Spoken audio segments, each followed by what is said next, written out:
Good afternoon. An Aurora police officer driving more than 100 miles per hour, music playing, one hand on the wheel, and then a deadly crash. Kevin Vaughan from our 9 Wants to Know team has a look at footage of a wreck that killed a man. Now the officer is facing felony charges.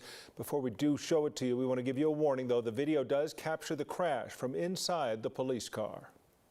The aftermath was horrific. It was March 4th on Chambers Road and East Bates Avenue. An Aurora police officer racing to a non-emergency call smashed into a Toyota, killing a man. That officer, Eduardo Landeros, resigned during the internal investigation and now faces 2 felonies. Just released body camera footage takes us inside his car in the moments leading up to the crash.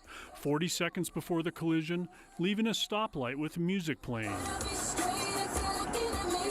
25 seconds before the crash, accelerating hard, one hand on the wheel. No emergency lights, no siren, and no seatbelt. 4 seconds before the wreck, reaching for a touchscreen computer, then disaster.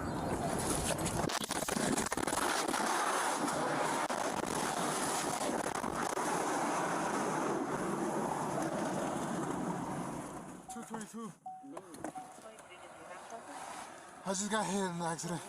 Oh, I'm down. I need fire.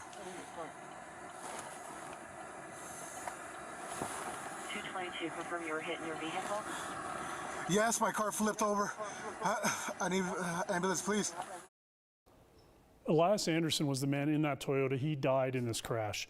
The former officer is charged with vehicular homicide, reckless driving, and criminally negligent homicide. He's free after posting a $5,000 bail, and he's due back in court July 10th. Tom? Kevin, we talk about it all the time, these body cameras and some of the cruiser car cameras that bring these events straight into our living rooms. They're hard to watch. They're important, too. They have brought a level of accountability to police work that we never previously knew. Now we see exactly what happened in many of these cases. All right, Kevin, thank you. Clear Creek County commissioners say they haven't heard back yet from the county sheriff nearly 2 weeks after calling him out in a joint statement over the handling of the Christian Glass case. The commissioners said back on June 6th they don't feel that the sheriff has accepted adequate responsibility for his department's role in the shooting of Glass. They also said they don't believe he's moved quickly enough to make sure changes prevent another shooting. 2 Clear Creek County commissioners we spoke to stopped short of calling for the sheriff's resignation, but said he has a long way to go to earn back trust. We don't feel that the leadership of the sheriff's office is taking enough accountability and taking enough aggressive and proactive steps to make it happen. Do you have faith that change happens? If I had faith that it would just happen on its own, that faith would have been justified over the last year, and we would not have issued that statement. And we have reached out to Sheriff Albert's office to request an interview multiple times. We haven't heard back. Well, hopefully it got outside today, because there you see a live look at Elitch's, and everybody's over there trying to cool off today. Denver enjoying its warmest day of the year. I was just going over some of my notes, Kathy. I believe we haven't been this warm since September 28th of last year. You're correct. Yes. Written down? No, yeah. I have some notes. Did you do something special that day? No, I remember September 28th, very warm, and then it was cool until today. You know, Kathy, the great thing about this is everyone was whining and complaining about how cool and wet our June was, and now that it's warm, people are whining and complaining that it's too warm. Isn't that funny how that happens? Yeah. I know. But did you notice, like, when you woke up today and the sky was blue and the sun was, I don't know, I just felt better today. Did you? Yeah, it's just, you know, a holiday Aside for from many the fact people. It was a Monday. I know, but it's like a mood booster. Working, but that's okay. Yeah. Right? And yeah. we got a solstice coming our way this week. We do.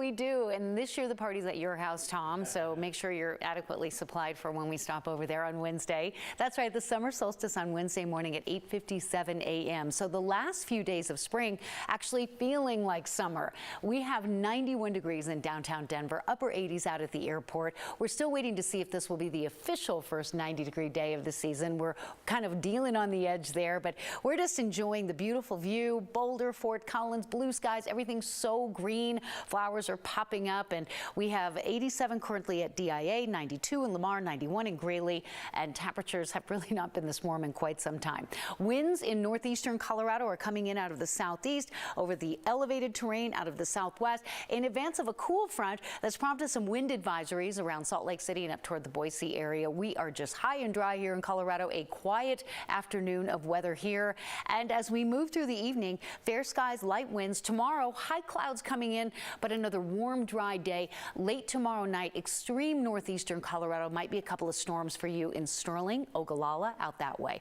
Denver is calm and dry for at least 48 hours. We are in the low 90s now, dropping into the 80s after sunset. Coming up, how about this warm, dry end to spring? Summer weather to start the week, but maybe not to end it. I've got storms back in the forecast. There's a cool front on the way, so we're going to break the timing down and have all of that for you. And again, summer solstice on Wednesday. Summer is days away.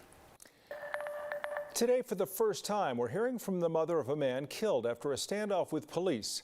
Kimberly Mitchell says police killed her son, Matthew Mitchell, when he was only trying to help. It happened after a standoff last July. Police responded to a home in Englewood. Kimberly had called police for help with her other son, Philip Blankenship. She said that Philip was drunk, had shot a gun inside the house, and was suicidal.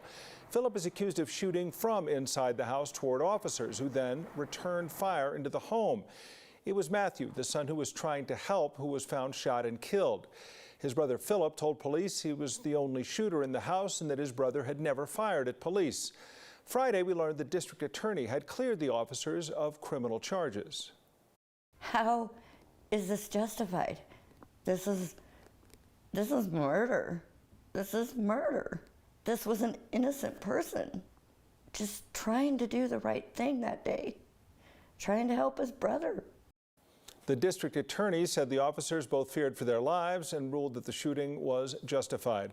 We're going to hear more from Kimberly Mitchell tonight on how she's lost trust in police. That's at 6 tonight on Next with Kyle Clark. Colorado is going to start cracking down on drivers who drive recklessly in express lanes along I-70 in the mountains. Starting this Wednesday, drivers will get warnings for committing violations like driving in the express lanes when they're closed, weaving across solid yellow lines, and driving in the lanes with an oversized vehicle. 1 month later, July 21st, those warnings will turn into fines. CDOT says violators will be identified using new advanced technology to identify those vehicles. Colorado is the first state in the nation to use this technology.